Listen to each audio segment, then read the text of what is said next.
Saludos a todos. Bueno, vamos a iniciar un nuevo corte en la materia de sistemas operativos. Ahora vamos a empezar con lo que es la unidad 3, que se encarga de hablar de la gestión de memoria. ¿Ok? Entonces, el contenido de esta clase es repasar la arquitectura von Neumann, la cual vamos a repasar cada unidad que vayamos a hacer en cada corte. Vamos a ver lo que es la gestión de memoria, la introducción, cuáles son los objetivos, las direcciones de memoria, qué es la MMU, área de intercambio, y luego vamos a ver lo que es la multiprogramación y la asignación de memoria y sus respectivos algoritmos. Recuerda, repasemos la arquitectura von Neumann. La arquitectura von Neumann es la arquitectura en la cual todas las computadoras siguen actualmente, en la cual a su vez lo que dice es que toda computadora va a tener un área de CPU, un área de memoria principal y un área y sistemas de entrada y salida, los cuales se van a estar interconectados entre sí. Entonces, como les había dicho, en el primer parcial íbamos a ver todo lo que eran procesos, que es todo lo que se ejecuta en el CPU. Mientras que en el segundo parcial vamos a ver todo lo que es memoria principal, que es el área de aquí, que vemos allí. Y luego en el tercer parcial veremos lo que es sistema de entrada y salida. Muy bien. Resulta que cómo se ejecuta un programa en la arquitectura von Neumann. Uno, se prende la computadora y se lee la siguiente instrucción desde la memoria, en la dirección indicada por el contador del programa, y se guarda en el registro de instrucción. Luego se aumenta el contador del programa en la longitud de la instrucción para apuntar a la siguiente instrucción, así sucesivamente. Luego cada una de esas instrucciones se decodifica y se pasa al CPU para que empiece a ejecutarla en el siguiente paso. Entonces, lo que básicamente se quiere transmitir aquí es que para usted ejecutar un programa, el CPU necesita solamente, perdón, lo que quiere decir aquí es que para ejecutar un programa debe residir en memoria, porque el CPU solamente puede leer y ejecutar instrucciones y leer cosas que estén dentro de la memoria RAM. Por eso es que si está en un disco duro, tenemos que cargarlo a la memoria RAM y de allí a su vez ejecutarla en el CPU. El hardware comercial disponible actualmente se conectan de esta manera, se interconectan. Podemos tener más de un CPU, dos CPUs. Hoy en día es normal tener un solo CPU con muchos núcleos. Internamente están conectados entre sí. Y a su vez, esos se conectan con la memoria RAM a través de un chip llamado Northbridge, que es el puente norte. Y a su vez, estos se conectan con los dispositivos de entrada y salida a través del Southbridge, que es el chip que se encarga de controlar todo lo que es entrada y salida. Entonces, si ustedes abren una computadora y revisan todas las tarjetas madres, van a encontrar que tienen dos chips, el Northbridge y el Southbridge.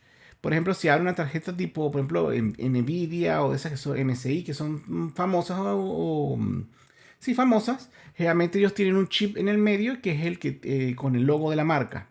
Ese chip grande con el logo de la marca, que a veces suele tener un disipador de calor, se le conoce como Northbridge. Y bueno, toda la comunicación se hace a través de los buses de frontside bus, que son los buses frontales de comunicaciones entre los distintos dispositivos. Aquí tenemos unas fotos. Podemos ver, vamos a ver si podemos entrar aquí. Podemos ver, por ejemplo, si abrimos una tarjeta madre, por ejemplo, en este caso una tarjeta muy vieja, que tiene aquí, por ejemplo, vemos que tiene la marca Asus, y entonces podemos ver que ahí es el Northbridge. ¿Cómo identificar el Northbridge? No es porque tenga el logo de la tarjeta, sino que generalmente están cerca entre el CPU y la memoria RAM. Si identificamos, aquí es donde se conecta el CPU y aquí es donde se conecta las memorias RAM. Entonces, el chip más grande que está cercano entre ellas dos es el Northbridge. Entonces, este chip se va a encargar de comunicar a través del CPU con la memoria RAM. Y a su vez, cuando vemos el otro chip suele ser de menor tamaño y se encuentra más cercano hacia los dispositivos de entrada y salida. En este caso, el Southbridge, podemos ver que se comunica a todos los dispositivos de salida y entrada con el Northbridge. Probablemente si esta tarjeta la volteamos, deben haber buses de entrada entre estos dos chips y a su vez estos entre el CPU y la memoria. Una abstracción de este gráfico, el que vemos en la derecha. Aquí vemos que tenemos el CPU, el cual se conecta a la memoria a través del puente norte. Y a su vez, hoy en día, los dispositivos, las tarjetas de video son tan poderosas y prácticamente una mini computadora que se conectan a través del North Bridge. Pero ellos ¿con qué razón? Porque a veces, por ejemplo, hoy en día sobre todo las computadoras que son baratas, a veces la tarjeta de video roba de la memoria RAM del dispositivo. Entonces, a veces ustedes ven que hay tarjetas de memoria que son muy baratas y ustedes dicen, pero ¿por qué son tan lentas? Y si tiene la misma cantidad de gigas que una Nvidia, por ejemplo. Es porque resulta que no tiene memoria RAM propia, sino que roba de la memoria RAM del dispositivo. Entonces, esa data tiene que pasar por el NOR bridge y luego a la memoria y le está quitando RAM al CPU. También hoy en día también podemos hacer programas que se accedan a la tarjeta de video y se ejecute como un CPU, que es el caso de, por ejemplo, los que minan criptomonedas o desarrollan aplicaciones matemáticas complejas. Eso se hace a través del NOR bridge, que permite interconectar y accedernos a la tarjeta de video para acceder a esos recursos. Pero el punto aquí es que podemos ver cómo los dispositivos se conectan a través de los buses y los cuales el chip le permite como canalizar. Por ejemplo, si el CPU necesita ir a la memoria RAM, él canaliza el NOR bridge, los pines para que él pueda conectarse el chip hacia la memoria y acceder a esa data. Ahora, en el caso del South Bridge se encarga de los puertos PCI o los puertos ATA o SATA. Por ejemplo, cuando se quiere acceder a un disco duro, el South Bridge lo que hace es enlazar la data con el North Bridge para que se pueda enviar hacia la memoria RAM. Nuestra misión casi siempre va a ser acceder hacia la memoria RAM. Por eso es que es importante que la memoria RAM tenga una velocidad rápida, porque ahí es donde prácticamente ocurre todo lo que se va a usar y ejecutar en la computadora. Vamos a hablar sobre las afirmaciones de memoria. Como les había dicho, un programa debe cargarse en memoria para que pueda ser ejecutado. Si no está en memoria, no se puede ejecutar. El CPU solo puede acceder a la memoria principal y los registros. No hay otra manera. Por ejemplo, el CPU no puede leer un archivo que está en el disco duro. Jamás. Ese archivo tiene que estar cargado en la memoria porque ahí es el único lugar donde la CPU puede acceder. El acceso a los registros es muy rápido. Es decir, el CPU puede acceder a los registros porque está dentro del mismo chip, allí mismo. Mientras que el acceso a memoria es muy lento y puede durar varios ciclos. Hoy en día las computadoras como las nuevas computadoras Mac, en las cuales el CPU viene soldado con la memoria RAM, a pesar de que está el mismo chip, la velocidad es rápida, mucho más rápida que antes, pero aún así no es el mismo chip internamente, o sea, a nivel del CPU es separado. Por lo tanto, el acceso a la memoria RAM va a ser un poco más tardío que acceder a los registros que sí están dentro del chip del CPU. Las memorias caché se colocan a lo largo del camino, lo cual nos permite, digamos, como cualquier caché, acceder a la memoria, a evitarnos ir al camino más largo y así acelerar el acceso a la información. Los objetivos de la gestión del sistema. Uno, compartir memoria. ¿Por qué? Porque a veces los procesos necesitan compartir memoria. Por ejemplo, cuando ustedes abren Word, si ustedes abren, por ejemplo, Word un texto y abren su navegador, a veces necesitamos, por ejemplo, copiar un texto y pegarlo desde el navegador hacia la aplicación de Word. Y la única manera de hacer eso es compartiendo memoria, compartiendo ese texto que seleccionó para que el otro proceso pueda leerlo y utilizarlo de alguna manera. Espacio lógico independiente indica que como cada proceso debería tener su propio espacio de memoria protegido. Por ejemplo, la memoria de Word es solo memoria de Word y la memoria del navegador es solamente el navegador. La memoria de Windows es su propia memoria y se ofrece debe haber protección para evitar que un programa modifique a otro. Imagínense que, por ejemplo, ustedes tengan un programa que pueda modificar, por ejemplo, el navegador y acceder hacia donde están sus contraseñas. Es algo muy grave. Por eso es que el sistema operativo se encarga de proteger las aplicaciones para evitar que ellas acceden a información que no les corresponde. Soportes para las regiones de procesos, lo vamos a ver en la siguiente clase. La forma en cómo vamos a dividir la memoria RAM para maximizar el rendimiento de la misma. Y proporcionar mapas de memoria grandes, que es decir que podemos dividir la memoria de forma muy grande, de modo que los programas puedan aprovecharla y ejecutarse mucho mejor. Ok. Resignación de direcciones. Entonces, cuando nosotros programamos, hacemos un programa, nosotros programamos desde cero todas las rutinas. A veces tenemos, por ejemplo, si programan en lenguaje C o en cualquier otro lenguaje, Generalmente utilizamos librerías que están con rutinas de programación que ya están hechas, las cuales el programa las va a cargar o las va a incluir para ejecutarse.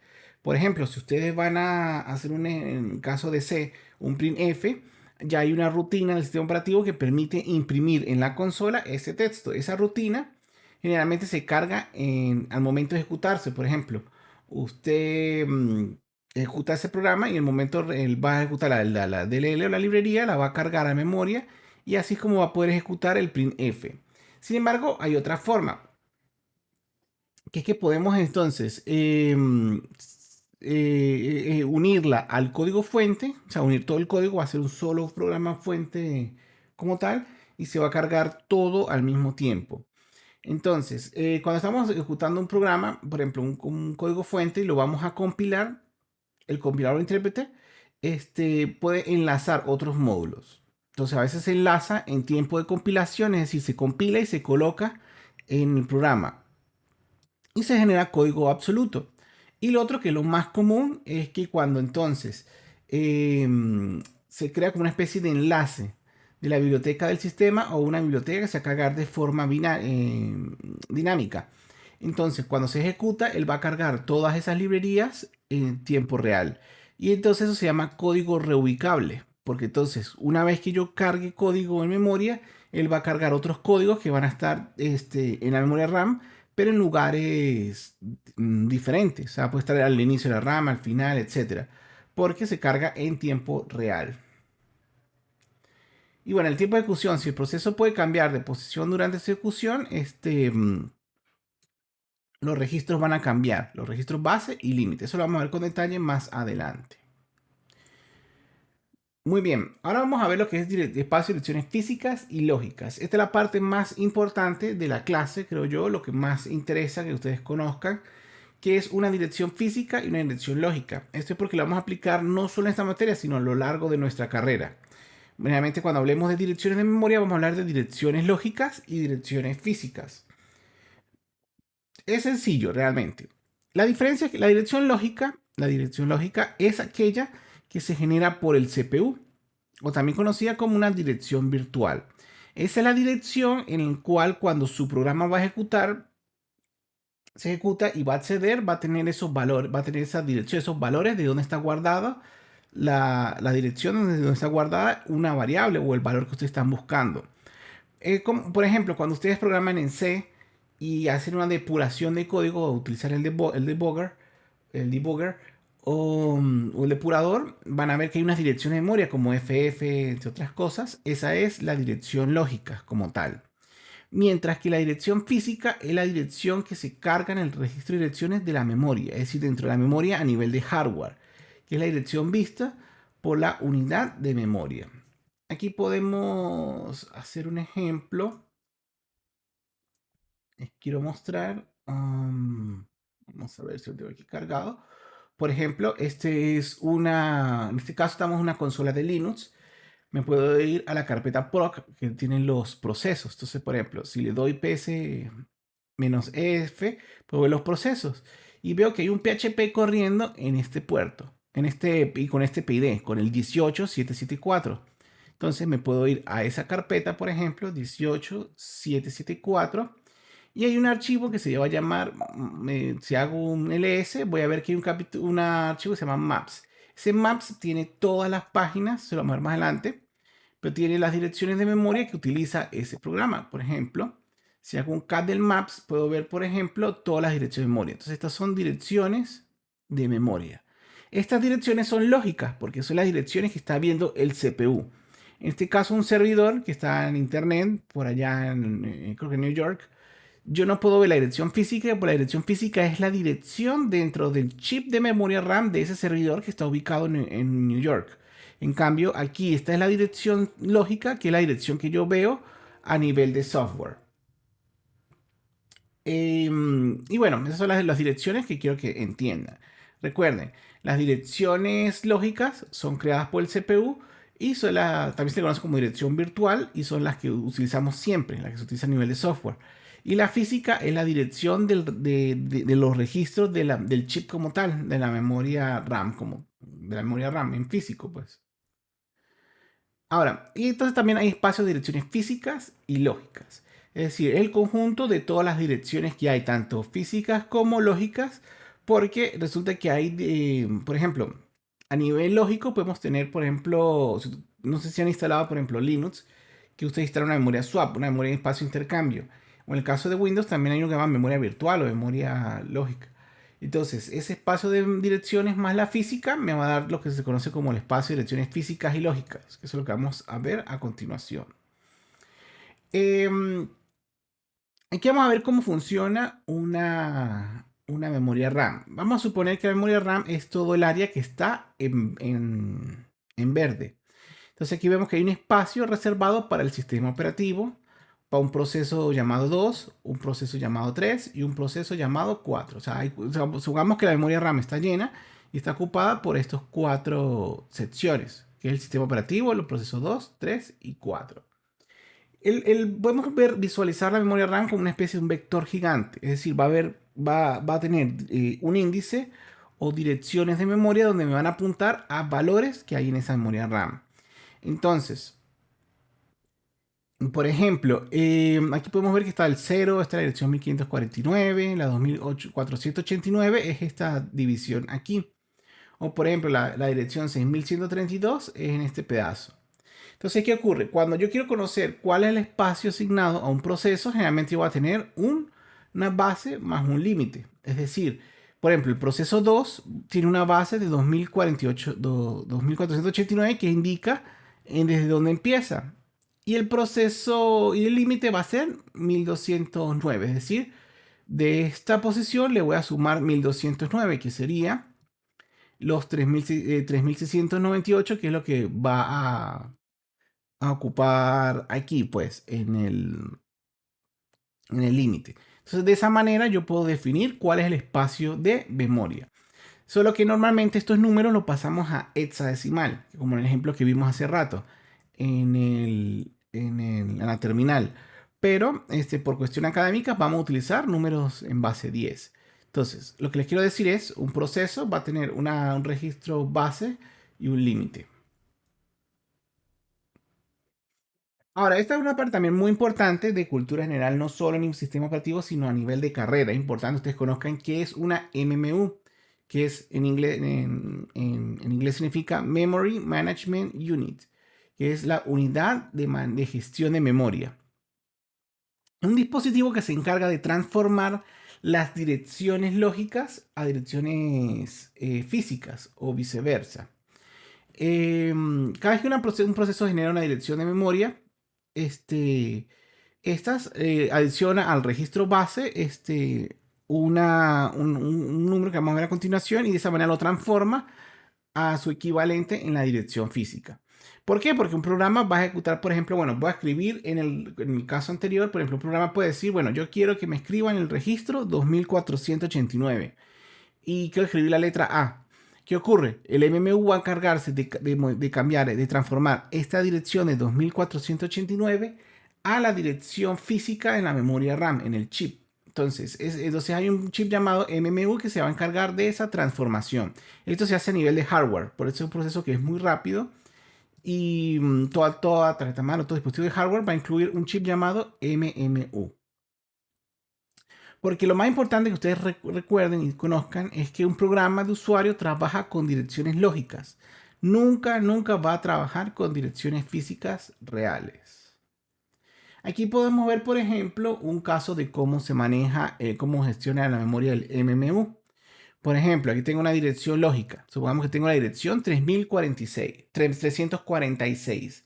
Recuerden, generalmente se maneja hexadecimal, pero por cuestiones académicas vamos a usar decimal.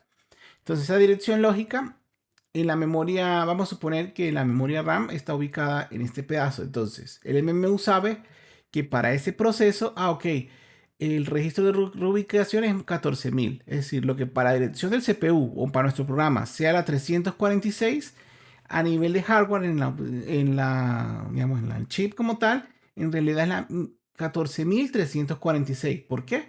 Porque lo que hace es sumarle al registro base, lo sustituye por el registro de reubicación. Y de esa manera, al transformarlo, él sabe que esta es la posición en este lugar. Esto equivale, por ejemplo, a que, por ejemplo, si usted tiene un vector y usted tiene el vector en la posición 0 y usted quiere iniciar un valor en la posición 0 de su programa, en realidad en la memoria RAM puede estar por allá en la 15.000. Entonces lo que va a hacer es hacer 0, sumarle los 15.000 y llegar a la dirección real como tal para poder escribir en el hardware, pues en el chip. Como de nuevo les recuerdo, todo proceso debe estar en memoria para ser ejecutado. Y recuerden, a veces hay un intercambio. Por ejemplo, a veces si recuerdan el cambio de contexto. O sea, a veces los procesos pueden ser intercambiados. Pero no solamente pueden ser intercambiados a nivel de CPU, sino también a través de la RAM. Por ejemplo, si la memoria RAM se llena, a veces lo sacamos de la memoria principal y pasa a la memoria secundaria, que es el respaldo como tal, la memoria del área de intercambio o la memoria swap, como la quieran llamar. Entonces, por eso es que realmente cuando la computadora se llena la RAM, se pone un poco muy lenta, porque entonces estamos sacando procesos de memoria RAM y colocándolas en el disco, y el disco duro es mucho más lento que la RAM, entonces por lo tanto la computadora se vuelve un poco más lenta. Porque si recuerdan, la gestión de procesos, teníamos unos procesos que se quedaban en espera o dormidos. Esos procesos pasan, una vez que se despertaban, pasan a la cola de preparados para volver a cargarse en memoria. Entonces, esos procesos para cargarse, lo que se hacía era cargarse en memoria primero, desde el disco a la memoria para que luego puedan ser ejecutados. El algoritmo de intercambio se llama roll-in, roll-out, roll-in, que es una variable de algoritmos de planificación basados en prioridad. Un proceso de baja prioridad se retira de memoria para cargarlo y se coloca uno de mayor prioridad. La mayor parte del tiempo de intercambio es la transferencia, es decir, desde el cual se proporcional a la cantidad de memoria intercambiada. ¿Qué significa esto? Que no es lo mismo, por ejemplo, intercambiar un programa que ocupa 4K a intercambiar un programa que puede ocupar 3, 4, 5 gigas. Porque pasar esos 4 o 5 gigas de la memoria RAM al disco va a llevar mucho más tiempo por el ancho de banda de los buses, de la memoria, entre otras cosas. Por eso es que este proceso depende mucho del tamaño de memoria que se va a transferir. Aquí podemos ver el intercambio. Por ejemplo, lo que vemos en verde vemos que es el sistema operativo, es la memoria RAM, la memoria principal. Cuando yo les diga memoria principal, generalmente estamos hablando de la memoria RAM, es la memoria principal. Entonces, el sistema operativo, hay procesos que se llaman swap out y swap in. Entonces, cuando se empieza a llenar esta memoria, es lo que va a hacer es sacar un proceso y lo guarda en el área de intercambio o en el disco duro. Puede ser disco duro, un pendrive, entre otras cosas. Y luego este proceso lo va a volver otra vez a colocar en la memoria principal cuando sea requerido. Entonces, fíjense cómo hay un intercambio entre las distintas memorias, entre la RAM y el disco duro. Por eso que cuando ustedes utilizan, por ejemplo, no sé si algunos usó discos duros magnéticos y cambió a SSD, notó que la computadora funciona mucho más rápido, porque este proceso ocurre mucho más rápido, entonces los programas se cargan más rápido en memoria y se pueden ejecutar mucho más. Inclusive, como les había hablado, la arquitectura nueva de Apple, Apple Silicon, de los M1, M2, los procesos, como la memoria RAM y el disco están ahí todos ahí mismo, casi que soldados en un solo placa, la velocidad de transferencia entre este y esto suele ser mucho más rápido. Sin embargo, va a ser mucho más lento hacer esto que acceder directamente todo en la memoria RAM. Ujú. Ahora veamos lo que es el modelo de multiprogramación. Multiprogramación lo que hice aquí es múltiple, varios, y programación es varios. O sea que podemos trabajar con multiprocesos que se ejecutan en paralelo. Como se dice aquí, se facilita la programación al dividirla en dos o más procesos. Por ejemplo, capacidad de proporcionar un servicio interactivo a varios usuarios, varios procesos de memoria. Por ejemplo, cuando tienen un servidor web, las páginas web, por cada visitante que llega, se crea, dependiendo del servidor web, se crea un proceso para que pueda generar el HTML que se le va a servir a cada usuario. Eso se hace a través de la multiprogramación. Y también se evita el desperdicio de los procesos que tienen limitados por entrada y salida. Porque ¿qué ocurre? En la monoprogramación, si un dispositivo accedía a la memoria, a algún dispositivo de entrada y salida, se bloqueaba todo el sistema hasta que no terminara. Mientras que la multiprogramación, mientras que un proceso está esperando por algo de entrada y salida, puede salir del CPU y ejecutar otra cosa en paralelo como tal. Por eso es que no importa la multiprogramación. Además, hoy en día todos los procesos, casi todas las arquitecturas de hoy en día, pues son procesos multinúcleo, pues. Ahora, un modelo de multiprogramación es el uso del CPU. Esto es muy importante porque la mayoría de los procesos tardan más tiempo es en acceder a los dispositivos de entrada y salida que en el CPU. Por ejemplo, supongamos que este es un caso de una base de datos. Cuando hacemos un query o una consulta en la base de datos, por ejemplo, él va a leer primero en el disco buscando la data. Luego, por ejemplo, yo le digo select asterisco from la tabla, ordenados por nombre y luego por fecha. Y donde el nombre sea mayor, donde la letra del nombre sea mayor a M, por ejemplo. Entonces él va a empezar a dividir, el proceso se va a ejecutar de esta manera. Va a leer toda la data del disco, luego hace el cálculo. Bueno, yo necesito leer de solamente donde el nombre sea mayor a M. Entonces, por ejemplo, los va a calcular de esta manera, hace el cálculo en el CPU. Luego va a durar otro tiempo para leer de pronto, si es paginación, de pronto quiero leer la siguiente página o faltó data, vuelve a hacer un cálculo, vuelve a leer data, calcula y generalmente es algo así. Bueno, en el caso de SQL, él va a empezar a cargar data, luego calcula, vuelve a leer más data y así sucesivamente. Pero estamos haciendo una paginación o, por ejemplo, consultas dentro de consultas, va a ser algo como esto. Por ejemplo, si tengo una consulta interna con otra consulta, entonces él va a leer primero la consulta interior, hace el cálculo, luego lee la siguiente data y hace el siguiente cálculo y así sucesivamente. Entonces, por ejemplo, en este caso, este proceso usa el CPU nada más 20%. Sin embargo, el tiempo de espera es 80%, que es algo normal. O sea, realmente casi siempre va el CPU, los procesos casi no van a estar en el CPU. De hecho, hagan la prueba, ustedes agarran al menos que sea una carga normal en su computadora y ven los procesos, se dan cuenta que el CPU no está al máximo. Eh, porque están esperando proceso de entrada y salida. Ahora, el modelo multiprogramación hay una fórmula que es muy buena. Por ejemplo, se llama 1 a la menos Pn, que es la utilización de CPU. N es el grado de multiprogramación y P es la fracción de tiempo que espera por entrada y salida. Entonces, esta fórmula es fácil de aprenderla. Fíjense que es 1 a la P menos N, no es la gran cosa como tal. Solamente hay una variable elevada a la N. Entonces, ¿qué ocurre? De esa manera se puede calcular, por ejemplo, si vamos a tener una computadora con 32 megas de RAM, donde 16 megas de RAM está ocupado por el sistema operativo, cada proceso de usuario ocupa 4 megabytes. Entonces, el uso aproximado de entrada y el uso de entrada de salida es 80. O sea, de esto lo que nos interesa es que tenemos una máximo 32 megas de RAM. 16 megas están ocupadas por el sistema operativo. ¿Qué significa esto? Y entonces nos queda nada más 16 megas para ejecutar programas. Y si cada proceso ocupa 4 megas, es decir, lo máximo que podemos cargar son 4 procesos. Porque 4 por 4, 16. No podemos cargar. Si queremos cargar un quinto, no se puede, porque necesitamos 20 megas libres y no tenemos 20 megas libres. Tenemos nada más 16 porque los otros 16 están ocupados por el sistema operativo.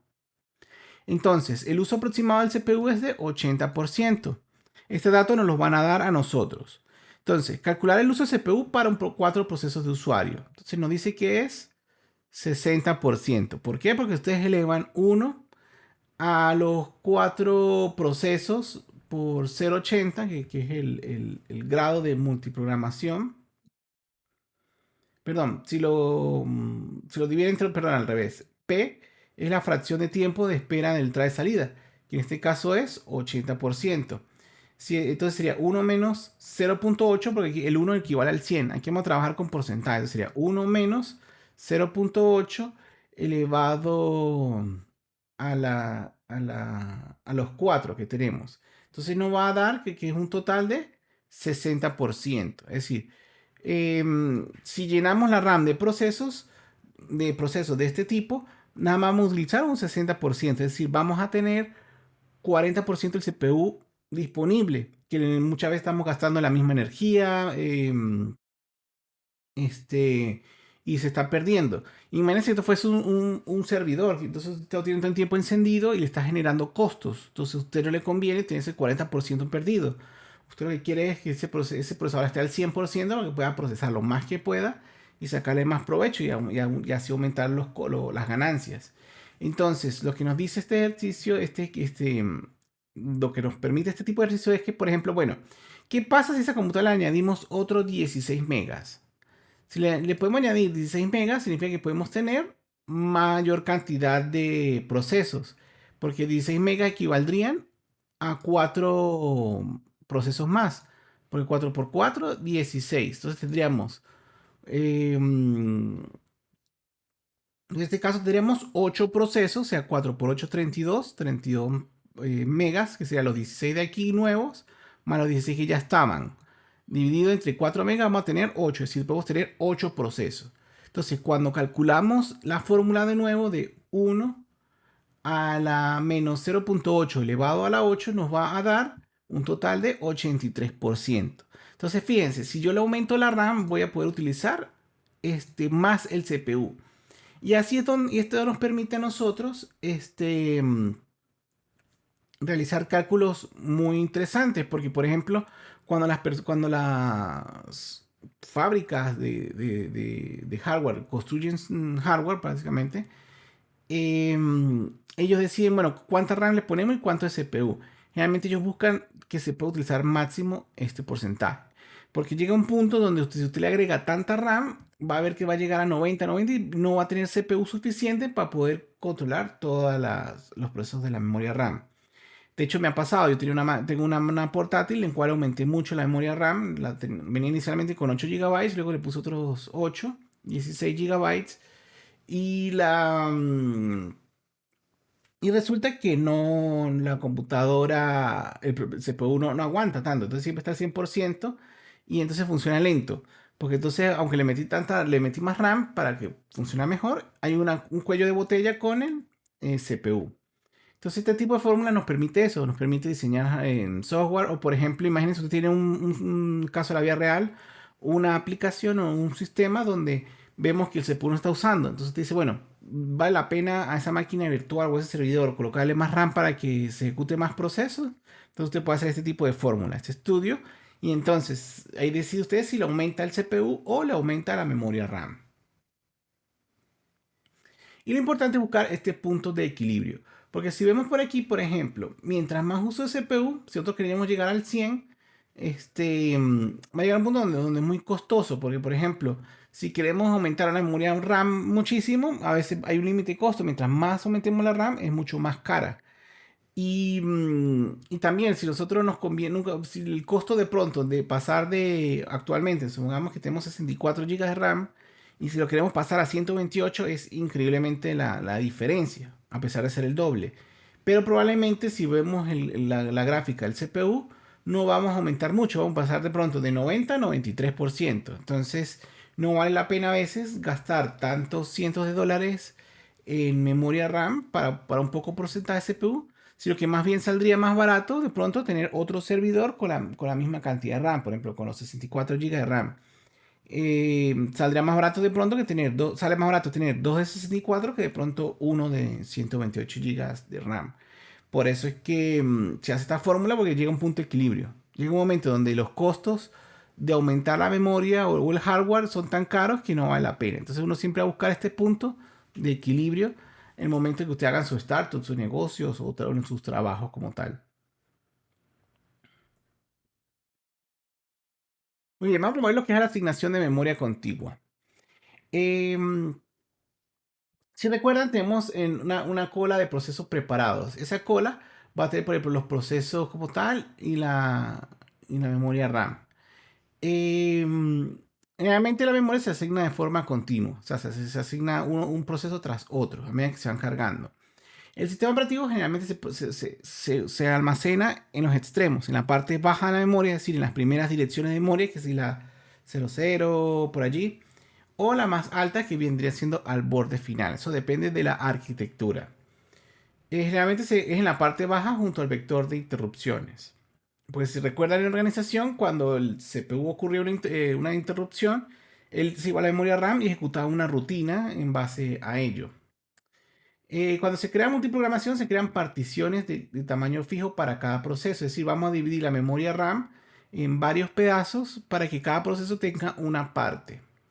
Y el sistema operativo tiene una tabla de particiones para conocer cuáles están libres y ocupadas. Entonces, todo sistema operativo tiene una tabla en la cual me dice, bueno, la parte 1 está ocupada, la parte 2 está libre, la parte 3 está ocupada. Entonces, de esa manera, él sabe qué espacios de memoria están disponibles o no. Aquí podemos ver un ejemplo del x86, que es la arquitectura más común en las computadoras. Entonces podemos ver, por ejemplo, que tenemos una memoria, este es por compatibilidad con MS2, con el sistema operativo de antes.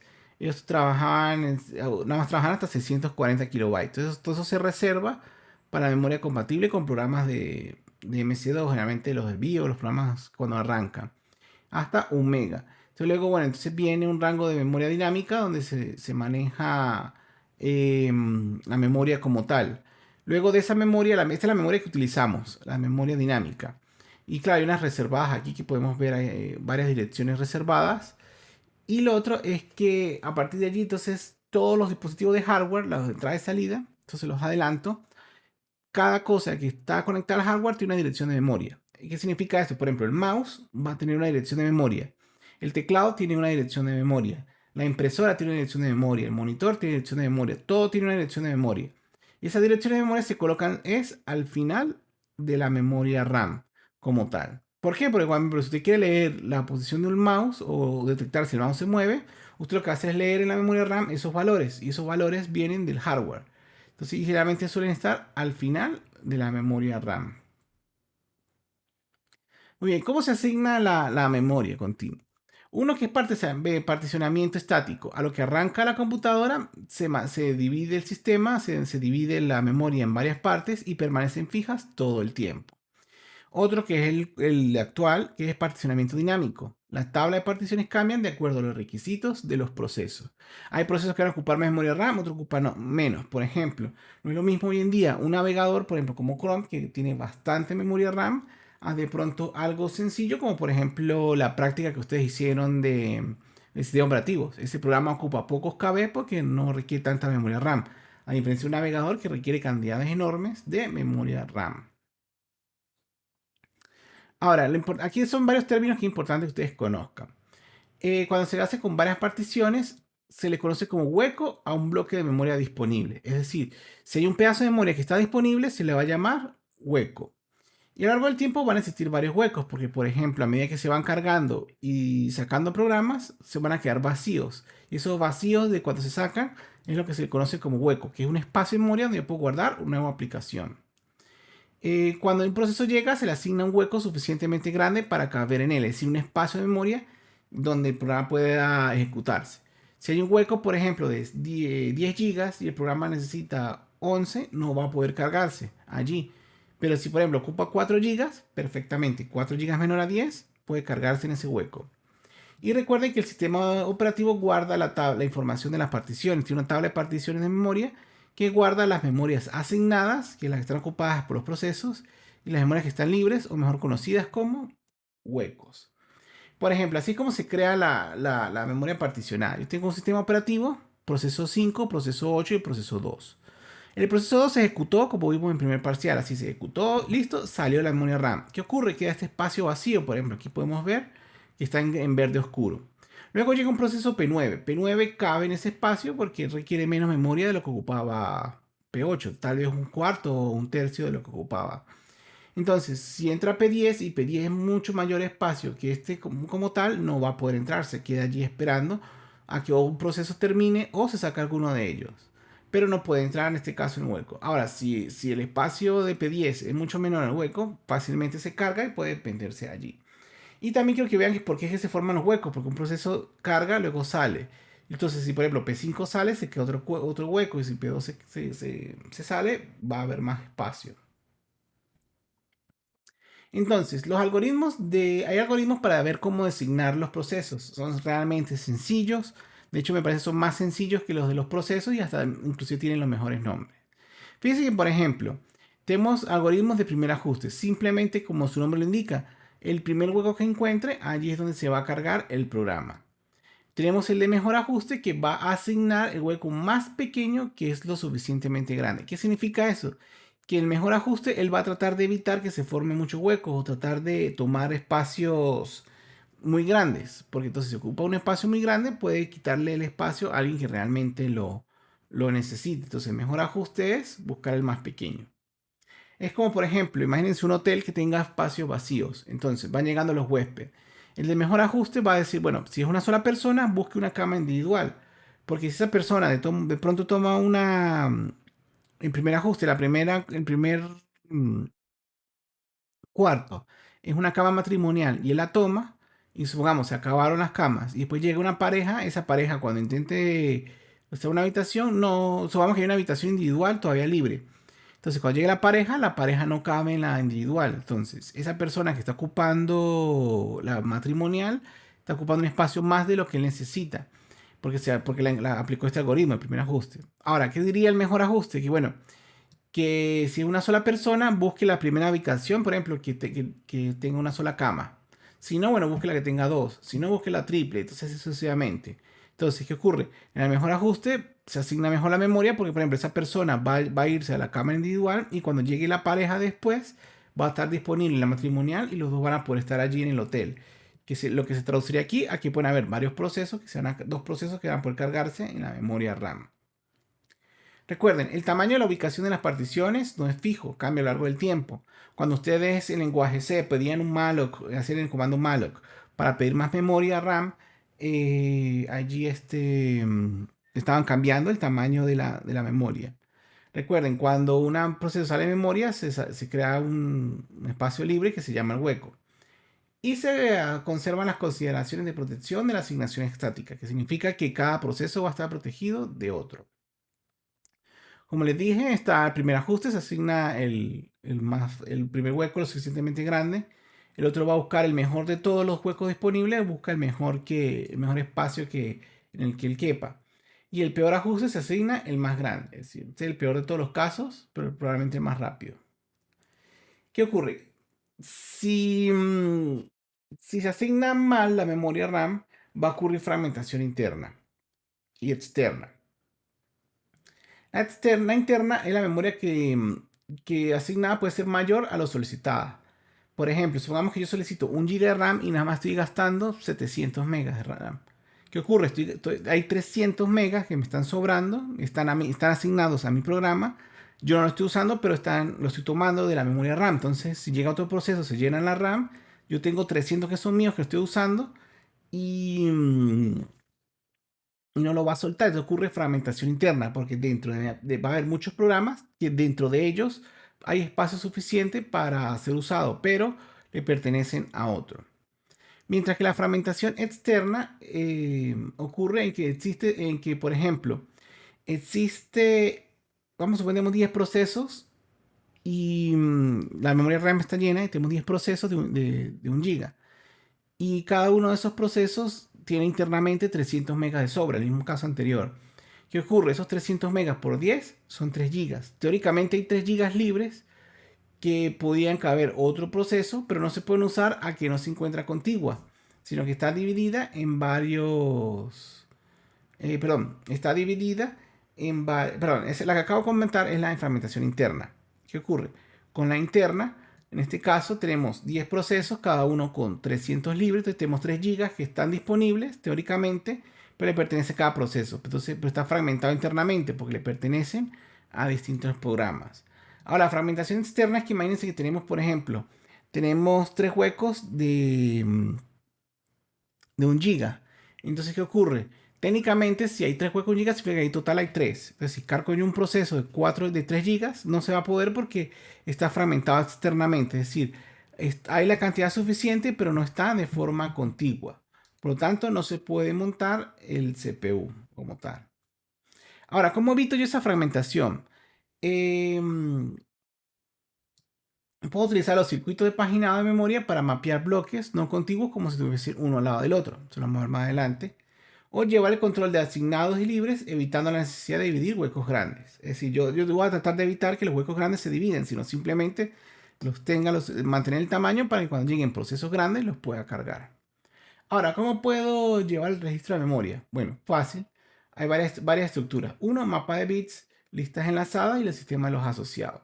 El mapa de bits es parecido a, no sé si han utilizado Pine o lo que lo que conoce el mapa de bits, que es que se guarda, por ejemplo, en el caso de Pine se guarda cada píxel es un color, perdón, cada píxel equivale a una matriz de valores donde cada píxel equivale a un color o a una posición de la matriz. Entonces, de esa manera yo puedo hacer algo parecido. Yo, por ejemplo, supongamos que yo tengo esta cantidad de memoria. Tengo particionada memoria. Aquí podemos ver los huecos. Este es un hueco de 3 espacios de 3 bytes, por ejemplo. Este aquí hay uno de 2 y aquí hay uno de 3. Entonces yo puedo hacer una matriz donde yo llevo, por ejemplo, bueno, los primeros 4 bytes están ocupados. Uno, 2, 3, 4, 5, perdón. Los primeros 5 bytes están marcados con uno porque indican que están llenos, que son estos 5. Uno, 2, 3, 4 y 5, fíjense, se mapean. Después vienen 3 bytes libres, entonces yo coloco 0, 0. Luego vienen otra vez 5 ocupados. 1, 2, 3, 4, 5. Luego vienen 1, 2, 3, 4, otros 5. Entonces aquí vemos que hay 10, pero en realidad no son 10, sino que es la suma de todos estos. Entonces, de esta manera puedo llevar con una especie de mapa de bits cómo está mapeada la memoria, la representación. ¿Qué ocurre con esto? Suele ser lento porque mientras más RAM tenga, más espacio ocupa el mapa de bits. Y también ese mapa de bits tiene que guardarse en la RAM. Entonces, mientras más RAM yo tenga, más voy a perder porque voy a necesitar más espacio para poder almacenar qué porciones están ocupadas y qué porciones están disponibles. Y lo otro es que como ustedes me imagino que en programación o en estructura de datos han manejado mapas de bits o matrices y saben que es un problema navegar sobre ellas. Los siguientes son las listas enlazadas, son igual a las listas que ustedes vieron en estructura de datos. Yo voy a tener una cabecera y luego cada posición de la lista me va a apuntar a la siguiente porción. Entonces yo puedo ordenarlas. Por ejemplo, puedo tener, por ejemplo, aquí un registro. Bueno, primero van a venir 5 bits ocupados. Luego, en la posición 5 viene, vamos a suponer que tenemos P de proceso y H de hueco. Entonces, por ejemplo, bueno, primero viene un proceso que va a ir de la posición 0 a la 5. Luego viene un hueco que viene de la 5 a la 3. Entonces, por ejemplo, de la 5 hasta la posición, va a ocupar 3 espacios libres. Perdón. Luego viene 8, va a empezar en el índice 8 y va a ocupar 6 porciones, 6 bytes. Luego viene otro proceso que empieza en 14 y va a ocupar 4 bytes. Y así sucesivamente. Luego viene un hueco que va a empezar en 18 y tiene 2. Entonces, de esa manera podemos irlo llevando. Entonces es mucho más óptimo porque no gastamos tanto espacio. Es mucho más fácil de recorrer. Si recuerdan todas las ventajas de una lista enlazada. Y se puede tener dos listas, una para los espacios ocupados y otra para los huecos. Sin embargo, como son dos listas, mantenerlas activas va a ser una actualización mucho más lenta. Pero la búsqueda va a ser mucho más rápida. Entonces, ustedes sacrifican si quieren leer rápido o quieren modificaciones lentas. Y lo otro es que, bueno, se ahorra mucho más espacio te dan una lista, como les dije, no solo recorrerla más rápida, sino que ocupa menos espacio en la memoria RAM como tal. Aquí podemos verla de mejor. Tenemos una lista que va apuntando a la siguiente posición. Y por último tenemos el sistema de los asociados, en el cual maneja un árbol, entonces se va dividiendo en cada uno en porciones. Entonces, por ejemplo, si yo voy a tener 1 MB de RAM, la puedo dividir en dos porciones de 512 kilobytes y a su vez, por ejemplo, la voy dividiendo en mitades. Entonces, a medida que lo voy dividiendo en mitades, puedo hacer muchas divisiones. Entonces, por ejemplo, yo puedo tener un proceso de 1 MB donde lo divido en dos de 512. Imagínense que este 512, como está aquí, no se divide más, simplemente va a tener un espacio y 512. Pero de pronto este lo puedo ir dividiendo en pedazos, en porciones, hasta que tenga, por ejemplo, 1 de 64. Entonces, de esta manera, como ustedes conocen la estructura de datos, si yo quiero recorrer o ver cómo está la posición de memoria, va a ser mucho más rápido recorrer el árbol que una lista enlazada, un mapa de bits. Y de esa manera puedo llegar rápidamente a la dirección de memoria que quiero llegar. Entonces, si se tiene una memoria muy inicialmente gran espacio, se va dividiendo en submódulos de potencia 2 para que cada vez que el proceso hace solito de memoria. El único problema es que crea fragmentación interna, porque van a haber, claro, espacios más grandes o espacios así como designados, pues mucho más grandes de lo que los programas requieren y puede haber fragmentación interna. Sin embargo, el algoritmo que utiliza Linux está basado en este sistema. Y bueno, los anexos que le quiero dar, esto básicamente fue toda la información de la clase. Sin embargo, vamos a ver unos anexos. Uno es Julia Evans, como le dije, una caricaturista que resume muy bien términos de sistema operativo y sobre todo de programación y de todo lo que sea informática.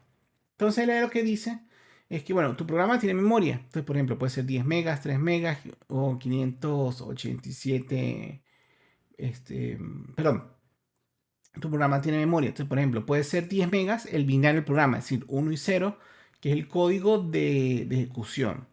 Puede, bueno, tiene 3 megas, que es el stack, la pila, donde se guardan las variables, los punteros, entre otras cosas. Y 587 megas, que es el heap, que es lo que el espacio de memoria reservado, que es lo que la gestión de memoria controla o administra el sistema operativo, es ese espacio. Entonces, your memory allocator, es decir, el malloc o la alocación de memoria, es responsable de dos cosas. Uno, mantiene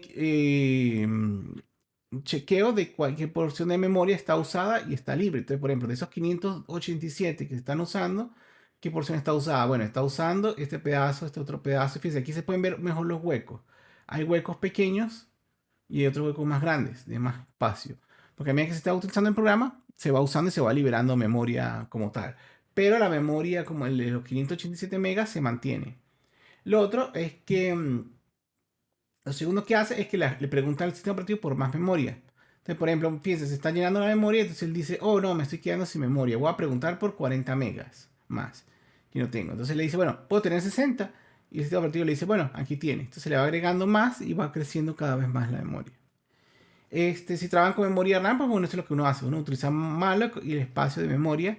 Entonces me va a colocar con free, puedo irla liberando, que es realmente lo que queríamos hacer cada vez que, por ejemplo, cuando ustedes cierran archivos o no utilizan variables, utilizan free. Claro, son a nivel de bajo nivel. Por ejemplo, cuando hacen garbage collector, ellos ejecutan estas llamadas al sistema, pero de manera automática. Pero en los lenguajes de programación de bajo nivel, donde tenemos control de todo, se utiliza este tipo de comando. Realoc es simplemente para reacomodar el tamaño y, y entonces, por ejemplo, vemos que malloc intenta llenar espacio, que cuando usted pregunta por más memoria, él intenta llenar por espacio. Entonces, por ejemplo, dice, bueno, ¿puedo tener 512 bytes de memoria? Sí. Entonces, malloc lo que va a hacer es asignarle un nuevo espacio, pues, y se lo asigna, lo marca como ocupado y se entrega al proceso. Sin embargo, malloc no es magia, es simplemente una función, una llamada al sistema, de hecho. Entonces, también se pueden usar varias librerías como por ejemplo gmalloc o tcmalloc e implementar tu propio malloc, que es difícil, que es ya interactuar con Linux o con Windows o con Mac OS o el sistema que utilicen y empezar a hacer esta llamada al sistema a bajo nivel para poder administrar y solicitar más memoria RAM a sus procesos. Y bueno, estas son las dudas. Si tienen alguna duda o preguntan, recuerden hacérmelas por el chat. Esta ha sido prácticamente la clase de memoria. Recuerden, espero que les haya gustado. Y bueno, me contactan luego por privado para mayor información sobre el tema. Hasta luego.